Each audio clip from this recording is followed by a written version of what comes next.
intersection. You walk down those stairs, you get onto the Riverwalk, walk along the riverfront all the way out to the harbor, along the riverfront. And from the harbor, you can walk along the entire coastline of the city of Chicago, because our entire coast, the whole thing is one giant public park.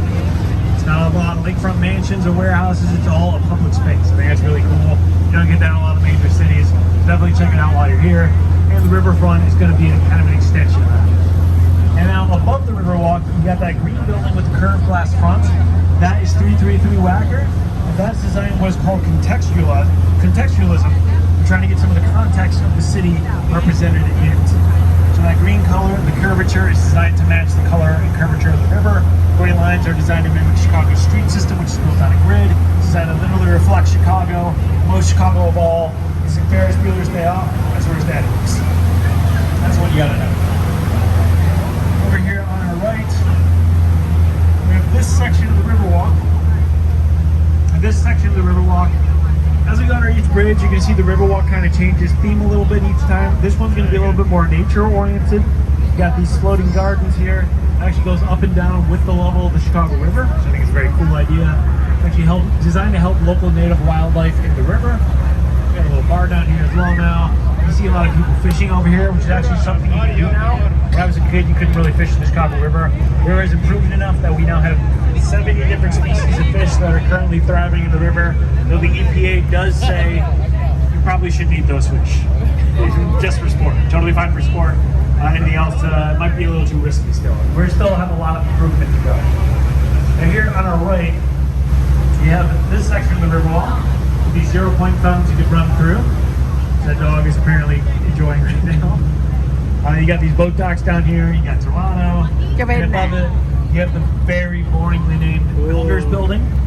The right part of that building was built in the 1980s. The left part was built in the 1930s. I like to use that to kind of illustrate how styles have changed over time. You see, the left part is very decorative and showy and flashy. The right part is very clean and sleek. And both of those styles have very strong roots in Chicago's architectural history. The neoclassical style, represented on the left part, that starts in the 1893 World's Fair in Chicago. We kind of resurrected it, repopularized that style. And that more modern look comes largely from the work of East Snyder. We can talk more about him in a minute. And here on our right, you got this section of the Riverwalk, like an auditorium.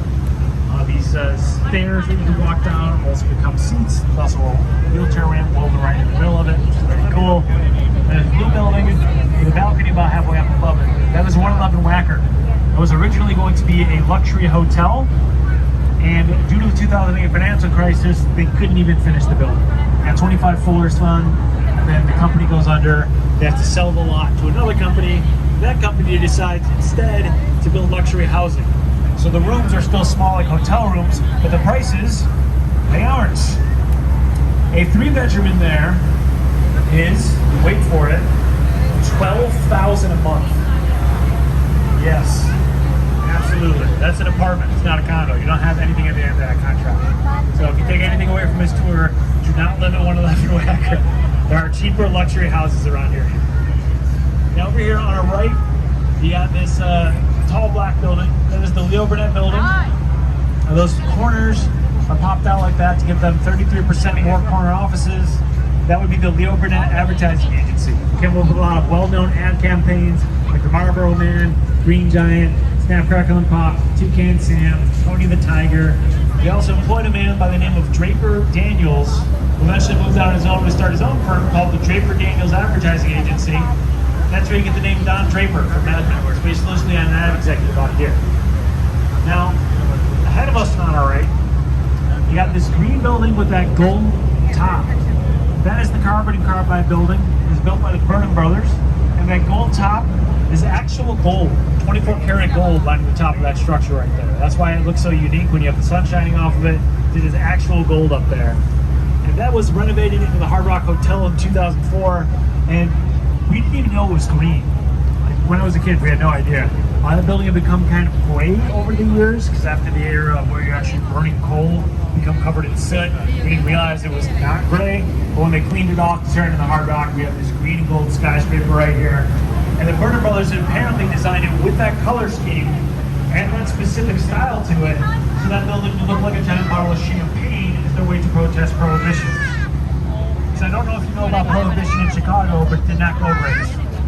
For example, the Jewelers building on our right with the domes in the corners, that dome at the very top. That top dome was originally a speakeasy called the Stratosphere Lounge, supposedly run by Capone's office directly. And if you want to get something like that shut down during Prohibition, I would say good luck. If you want to complain to the mayor or the chief of police at the time, I'll give you one guess where you would find them. And this next building, Royal Sonesta Hotel, has this penthouse at the very top of it. A lot of you have seen before. In the movie The Dark Knight, that penthouse is where Bruce Wayne lived. Fundraising